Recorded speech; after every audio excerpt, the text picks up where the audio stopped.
Hi guys! Welcome back sa aking channel. This is Donna again. And for today's video ay mag-share na naman ako sa inyo ng isa na namang patok at trending na summer pang negosyo recipe na madaling gawin sa maliit na puhunan lang. So tara na mga mare, wag na nga nating patagalin at umpisahan na natin ang paggawa sa ating special and creamy mais con yelo. At simulan po muna natin sa paggawa sa ating leche flan. So gagamit nga po ako dito ng 12 na piraso ng ating itlog at ihihiwalay lang po natin yung egg white at yung egg yolk. At ang gagamitin lang po natin dito ay yung ating egg yolk para po talagang smooth and creamy yung ating leche flan. Pagkatapos naman po ay imimix lang natin or ibibit lang natin itong ating mga egg yolk. At kapag na-mix na nga natin ito ng maayos ay ilalagay na po natin dito yung ating 1 can ng condensed milk. At maglalagay din po tayo dito ng 1 can din ng evaporated milk. Tapos ay imimix ulit natin tong mabuti hanggang sa mag-combine po yung tatlong ingredients na nilagay natin dito.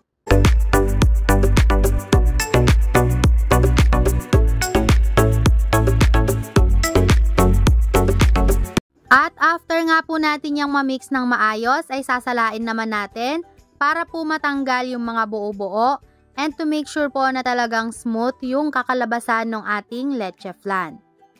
At after naman natin yung salain guys, ay iset aside naman natin yan at i-rest muna natin ng mga ilang minuto.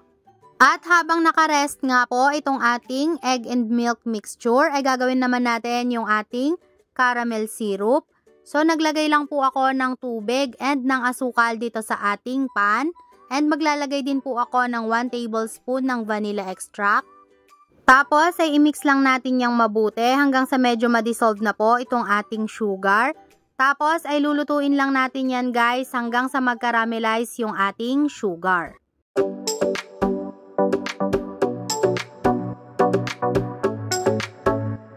At after ilang minutes nga po ay ganito na yung ating asukal. So patayin na natin yung ating apoy. At ilalagay na natin yan agad sa ating mga lyanera. So, ang gamit ko po dito ay yung small size and medium size ng bilog na lyanera. At pagkatapos naman po nating maglagay ng ating mga caramel syrup, ay maglalagay na tayo ng ating milk mixture or yung ating leche flan mixture. At eto na nga po yung mga nalagyan natin ng mga leche flan mixture. So, ang next naman natin gagawin mga mare ay lalagyan natin ito ng aluminum foil para po hindi ito matuluan kapag ka nag-i-steam na tayo.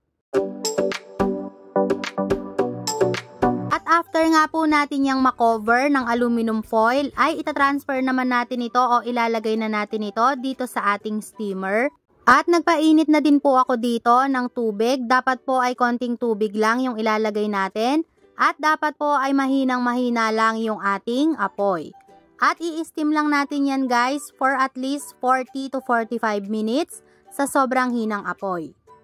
At after 45 minutes mga mare, ito na nga yung ating leche flan at pinalamig ko na nga rin pala ito ng mga ilang minuto. So ayan po, ganito yung kakalabasan ng ating leche flan. At kung makikita nyo nga mga mare ay talagang napaka-smooth nitong ating leche flan. Tapos mga mare, iset aside muna natin itong ating mga leche flan. At ang next naman natin gagawin ay yung ating custard milk. At gagamit naman po ako dito ng 5 piraso na large size ng itlog. Pero kung maliliit po yung gamit nyo na itlog ay pwede kayong gumamit ng 6 to 7 pieces. Tapos ay paghihiwalayin lang din po natin yung ating egg white at yung ating egg yolk. Dahil egg yolk lang din po yung gagamitin natin para dito sa ating custard milk. At after po nating mahiwalay yung ating egg yolk at egg white, ay hahaluin lang po natin or imimix lang nating mabuti itong ating egg yolk. At pagkatapos po natin yung haluing mabuti, ay isi-set aside po muna natin yan. At ang next naman natin gagawin ay yung ating milk mixture. So, naglagay na po ako ng 2 can ng evaporated milk at maglalagay din po ako ng 1 can ng condensed milk at haluin lang natin yan guys ng mabuti para po mag-combine ng maayos yung ating condensed milk at evaporated milk. Tapos, ay isasalang na po natin sa ating kalan itong ating milk mixture at lulutuin po natin yan sa low to medium heat lang.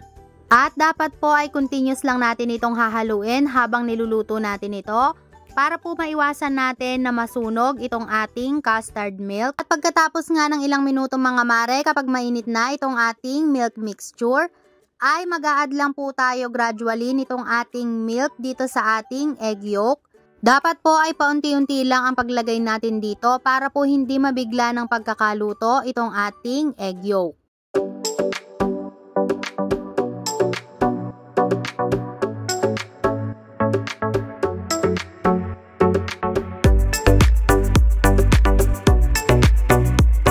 Tapos ay ilalagay na rin po natin itong ating egg yolk na may milk dito sa ating milk mixture.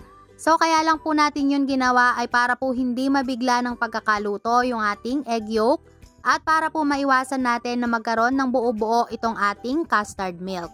At kapag nalagay na po natin dito yung ating egg yolk ay hahaluin pa natin yan at continuous pa rin po natin itong lulutuin for at least 3 to 5 minutes pa. Tapos ay maglalagay po ako dito ng 1 tablespoon ng vanilla extract or vanilla essence.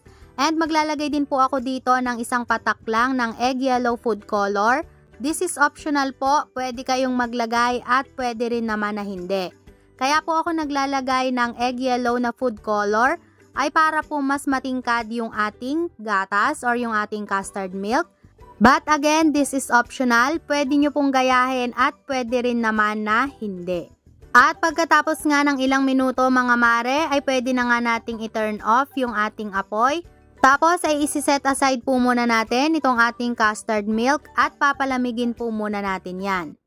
Eto na po lahat yung mga gagamitin nating mga ingredients. So meron po ako ditong cornflakes. Para po sa special mais con yelo, kailangan nating gumamit ng cornflakes pero kung hindi naman ay okay lang din na hindi. And then, eto po yung ating cream corn. At syempre, meron din po tayo ditong whole corn. And gagamit din po ako ng dulce de leche. This is optional pero mas okay kung meron. At syempre, yung ating custard milk at yung ating leche flan. And gagamit din po tayo dito ng asukal. At ngayon naman po ay pwede na tayong mag-umpisa sa pag-assemble. Dito po sa ating cup ay naglalagay muna ako ng whole corn. Bali naglalagay po ako ng 2 tablespoon ng ating whole corn. And then maglalagay po ako dito ng dulce de leche. Again, this is optional pero mas okay po at mas extra special kung meron nito. Next naman po ay maglalagay ako dito ng crushed ice. Bali, konti lang po muna yung ilalagay ko dito na crushed ice. So, depende na po sa inyo kung paano nyo ililayer ang inyong mais con yelo. Sa akin po, ganito yung ginagawa ko para mas appetizing siyang tignan. And then, maglalagay lang po ako ng tag 1 tablespoon lang ng sugar. Tapos, ay maglalagay na po ako dito ng 1/4 cup lang ng ating custard milk. Pwede naman po kayong gumamit dito ng evaporated milk lang. Pero dahil special nga po itong ating mais con yelo ay custard milk po ang nilalagay ko. And then after po nating maglagay ng ating custard milk ay maglalagay na po tayo dito ng ating cream corn. Bahala na kayo mga mare kung gaano karami ang ilalagay nyo na cream corn. Syempre depende din po yan kung magkano ang ipipresyo nyo sa inyong mais con yelo. Sa akin po ang nilalagay ko ay 2 tablespoon nitong ating cream corn. And 2 tablespoon din ng ating whole corn. Tapos ay maglalagay na ulit tayo dito ng ating crushed ice. And this time po ay pupunuin na natin itong ating cup.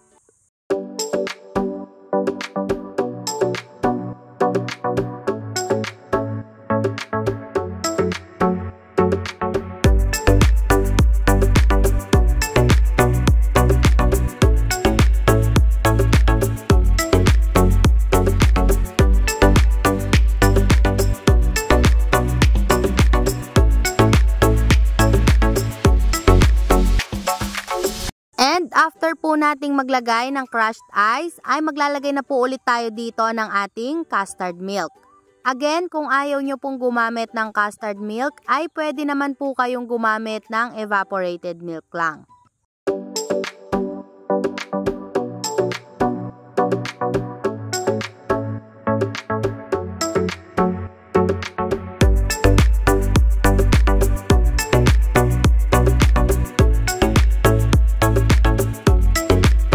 And then, after po nating maglagay ng ating custard milk, ay pwede na nating ilagay dito itong ating mga ginawang leche flan.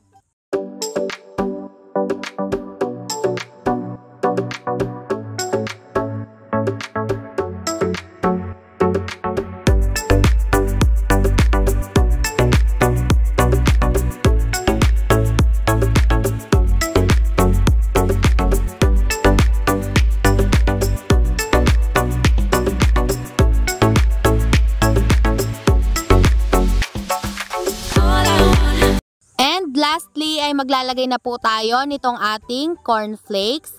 So diskarte nyo na mga mare kung paano nyo gagawing mas appetizing sa paningin ang inyong mais con yelo.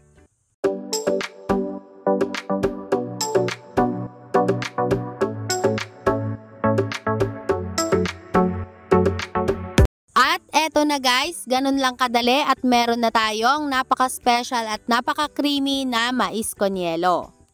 So kung naghahanap ka nga ng pang-negosyo recipe ngayong summer, ay perfect na perfect nga itong ating mais con yelo.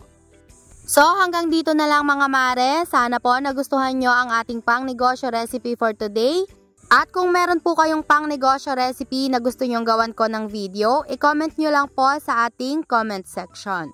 So thank you guys for watching and see you again on my next video. God bless!